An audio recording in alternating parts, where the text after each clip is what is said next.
What he says versus what he means. Us protect religious liberty, including for the most persecuted religion on the planet today. It's called Christianity. So Christianity, he calls Christianity as the most persecuted religion on the planet. I don't know if you can notice the dangerous ideology that follows behind these words. It's that Trump wants to mobilize the whole of Christianity on one side and other religions on the other side. Meaning there's going to be a huge fight between these different religions in the future. We all know that it's coming. We all understood what is going to happen after all of these scribbles happening around the Middle East with Israel and Palestine.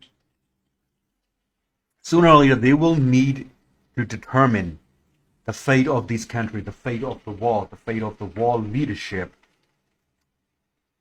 with force. Because every time we read the news, something major happens. It happens with all of these countries, right? People will probably think they are just fighting for land to control. Yes, some people might even say they have different religions, so they are using their power to expand their religion. Yes, it's also true. It is also true. But deep down, we all understood one thing, that religion is a tool used by the statecraft or people with the statesmanship ideologies as a tool to expand their control, to expand their economic prowess. This action only determines that religions are being played as a tool. We all know that, right?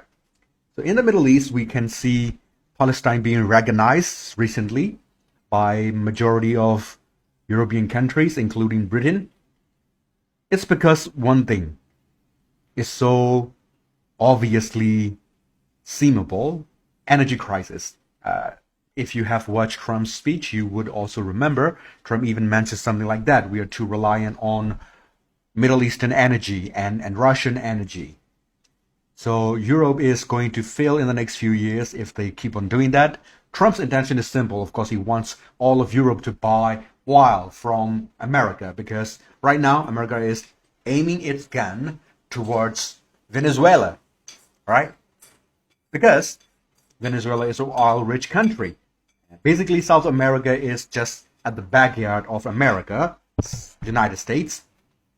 So they're ready to sell oil they got from Venezuela, acting as if they will win over Venezuela if they ever put boots on the ground in Venezuela. The 2,000 Marines sent to Venezuelan shores are ready and waiting for Trump's command to get in on the Venezuelan soil and take down the Venezuelan government under the pretense of taking down the South American cartels. Well, basically, it is a reason. It is the opium that the British used to take over China. It is the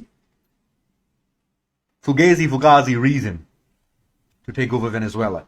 Meaning, right, Trump wants to stop Europe from relying on the Middle Eastern oil and Russian oil. They want Europe to buy oil from America, from United States. United States itself has a strict policy of drilling their own oil.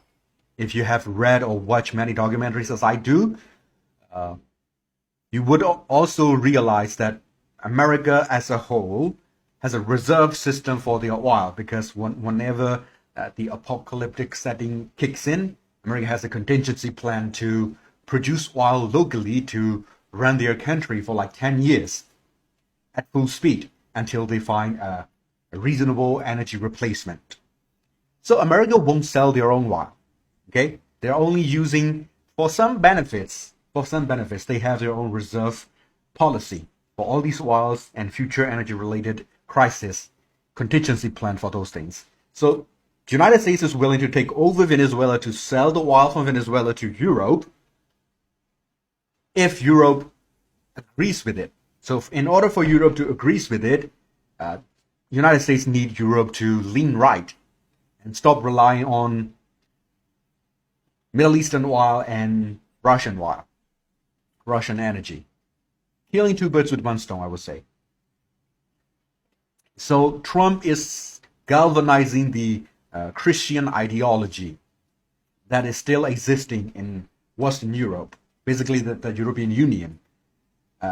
Believe me, Poland is a very friendly country to Trump's ideas. And as we can see in the UK, the rise of the right-wing ideology, that's what they call right-wing ideology. But to me, it's just conservatism. They want to keep their country. That's good. I like it, for sure. So Europe is also taking up arms, close to arms, even in Germany, in case you missed it. They are driving up the right-wing support for Christianity, right? That's what they have in similarity. The United States is a Christian country. Trump wants to push the idea into the European people's mind.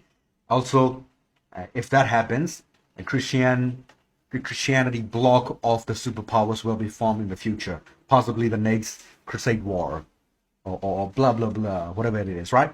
So Trump wants to unify Europe, basically white countries, under his command, under the guise of Christianity, so that he can sell more oil that United States is going to extract from Venezuela to the European market, weakening its major enemy, Russia, and possible Middle Eastern threats. So by doing so, he could stop relying on Saudi Arabia, Qatar for all these oil requirements. Also, the chokehold that the Houthis had, that Egypt might probably get in on it and start choking American and European logistical nightmares. So he wants to galvanize and mobilize all of Christianity under one banner, the United States, to be energy self-reliant from Venezuela.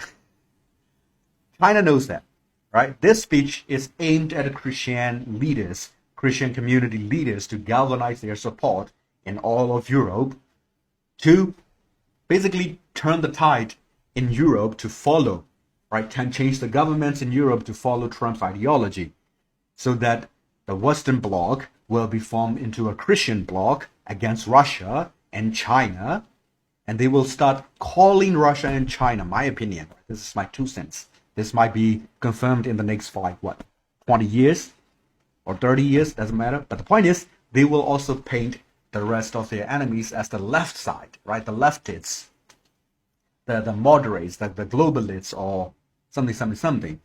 Any derogatory term they will come up with to go against China. Communists, of course, they are the leftist people, right? Socialists, of course, they are the leftist people. They want to take control of our country, right? All these extreme ideologies. By doing so, Trump and America will get richer. Trump knows that, and Trump is trying to achieve that through this message. And let us safeguard our sovereignty and cherish qualities that have made each of our nations so special. Right? This also means that simple thing. Very simple thing. All of Christian countries on one side, Muslim countries on the other, and possibly Far East nations, starting with China and Russia, possibly North Korea, and all the other countries that are willing to side with China and Russia on the one side. So this speech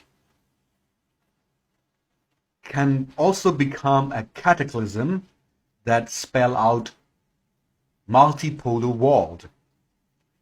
Researchers and scholars have been mentioning the multipolar world since the beginning of the 21st century, but we've never seen any huge shifts to support that theory.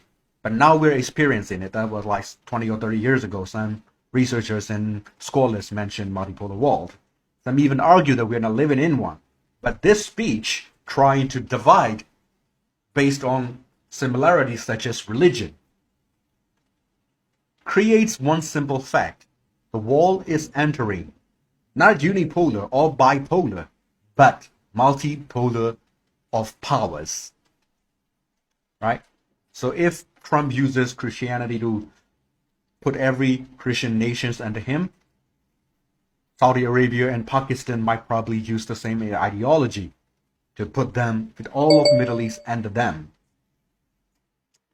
Christian bloc, Muslim bloc, and communist bloc, or possibly socialist bloc, Russia, China.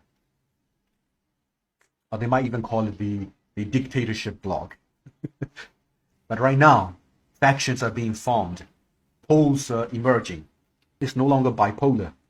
Muslim countries are super rich from oil. This speech signifies the end of bipolar and the beginning and verbal admission of the beginning of multipolar war. How do I know that the Muslims are forming a bloc? After Israel bombed Qatar, the Muslim world was shook. Right? Qatar was way out of problem. Even so, they got bombed. It shook the core of every rich Muslim leaders in the Middle East and North Africa. So what did they do? They basically formed their own alliance, led by Saudi Arabia and Pakistan. Saudi Arabia will provide economic requirements to form their own Muslim NATO, Muslim Defense Pact. And Pakistan will provide with military technology and also nuclear power. They just made that legal. They just made that official. If one of their countries were attacked, these countries will form a unified Muslim armada to go against any country that attacked them. Multipolar war now. And this speech just made it clear. Trump is scared of that. Now Trump is calling for all the Christian countries to galvanize under him, to mobilize under him. So let's welcome our new multipolar war.